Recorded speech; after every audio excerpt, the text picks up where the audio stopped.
बाक्सानि दाउदारायाव एबसुनि मावथिफ्रा ड्राग्स फालांगिरि आरो ड्राग्स जाग्राखौ हमनानै पुलिसनो गथायदों। बाक्सा जिल्लानि सिमला पुलिस थानानि बेन्दोंआव थानाय दाउदारा सगाव मैया मोनाबिलि समाव साफागुरि कक्लाबारि दखरा एबसु आरो दाउदारा इउनिट एबसुनि सोद्रोमाफोरा जायगानि रायजोफोरनि हेफाजाबजों देबजित स्वर्गियारि मुंनि सासे ड्राग्स फालांगिरि आरो ड्राग्स सोबग्रा कृष्ण गयारिखौ हमनानै सिमला पुलिसनि आयेन बायदियै राहा लानो थाखाय गथायनानै होयो।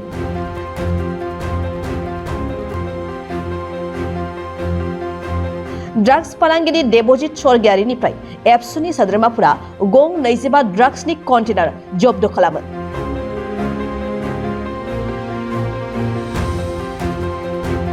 बेनि गेजेरावनो गंसे कन्टेनारा ड्राग्सजों आबुंमोन। मख'नो गोनांदि गोबां सम सिगांनिफ्रायनो मसलपुर थानानि बेन्दोंआव थानाय बरिमुक्क'नि लाइमोन देबजित स्वर्गियारिया दाउदारायाव जाखांबोनाय लाइमोन सेंग्राफोरनि गेजेराव ड्राग्स फाननानै मोनसे गाज्रि थासारि सोमजिहोबोदों। बेनिखायनो एबसुनि फारसेनिफ्राय थांखि लानाय जादों होननानै बिबुंथि लाखिदों साफागुरि कक्लाबारि दखरा एबसुनि गाहाय नेतारि सनेश्वर बर'आ।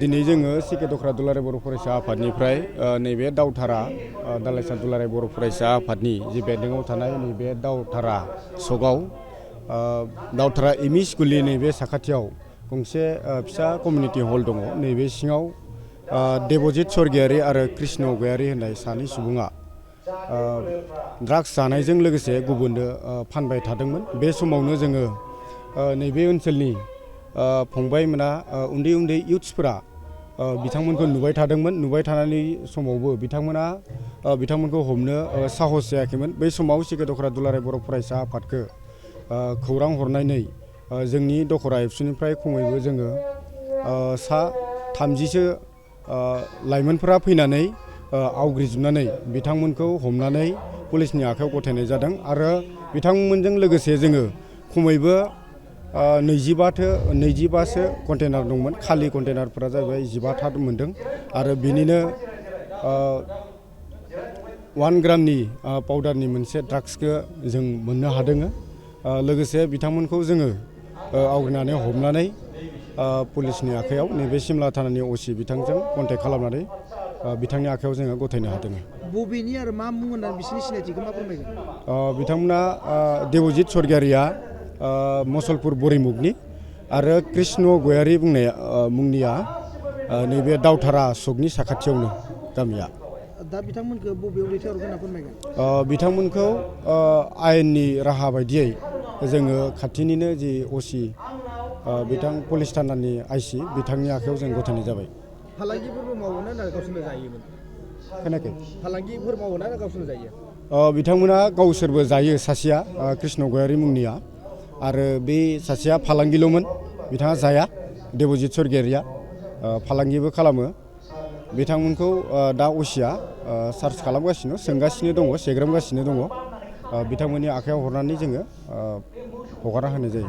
बबेनिफ्राय लाबोनाय बिसोरो फालांगि मावोमोन? बिखौ बबेनिफ्राय लाबोनाय बिथांमोनाव सोंनायाव जोंनो खिन्थायाखै। जिहेतु नोंथांमोना दिनै बे बिथांमोनखौ जयेन्टलि हमदों नामा?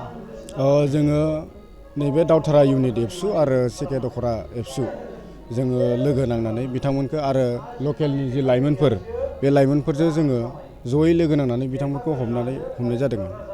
जिहेतु नोंथांमोना दि बे ड्राग्स फालांगिफोरखौ हमबाय, जिहेतु सोरबाफोर जुदि बेफोरबायदि खालामबावोबा बेनि सायाव माबा मोनसे खावलायहरगोन?